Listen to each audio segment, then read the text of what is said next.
এই ছাত্রলীগ নিষিদ্ধ করে দিন। যারা আমার মায়ের বুক খালি করবে তারা এদেশের শিক্ষাঙ্গনগুলোকে কসাইখানায় পরিণত করবে। আমার মায়ের সন্তানেরা পড়তে গিয়ে লাশ হয়ে মায়ের করে ফিরে আসবে। এমন ছাত্র রাজনীতি আমরা দেখতে চাই না। অবস্থা অনেকটাই এমন, আজ বাংলাদেশকে ভালোবাসাই সবচেয়ে বড় অপরাধে পরিণত হয়েছে। দেশের স্বার্থে কথা বলবেন, পিটিয়ে মারবে, অভিযোগ করবার কোনো জায়গা নাই। সংগ্রামী সাথী ও বন্ধুগণ, আমার কথা হলো এভাবেই অন্যায়, অবিচার, জুলুম, শোষণ, দুর্নীতি, জনগণের সম্পদ লুণ্ঠন ফিরিস্তি কয়টার দিব? কয়টার কথা বলবো?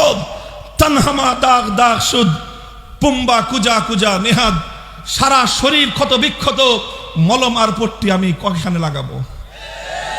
এভাবেই চলবে। মুসলমানদের জনপদ, মুসলমানদের দেশ যতদিন পর্যন্ত কোরআন সুন্নাহ খেলাফতে রাশেদার শাসনের দিকে ফিরে না যাবে, গণতন্ত্র দিয়ে মুক্তি আসবে না, সমাজতন্ত্র দিয়ে জনগণের অধিকার প্রতিষ্ঠা হবে না, কোন তন্ত্রমন্ত্র জাতির মুক্তি আনতে পারবে না। তাই হে তাওহীদি জনতা, মুসলমান, ঈমানকে ভালোবাসো, আল্লাহর কোরআনকে ভালোবাসো, আল্লাহর নবীর সুন্নাহকে ভালোবাসো, খেলাফতে রাশেদার আদর্শকে ভালোবেসে আসো। শপথ নেই আমার এই সোনার বাংলা থেকে সব অপশাসন, সমস্ত অন্যায়, অবিচার এগুলোকে দূরীভূত করে আমার মাতৃভূমিটাকে আমি শান্তির ফুল বাগানে পরিণত করব। মুহতারাম হাজিরিন, আমি আবার কোরআনের সেই আয়াতের দিকে পুনরাবৃত্তি করছি। ইজা আরাদনা আন নুহলিকা কারিয়াতান আমারনা মুতরাফিহা ফাফাসাকু ফিহা ফাহাক্কা আলাইহাল কওল।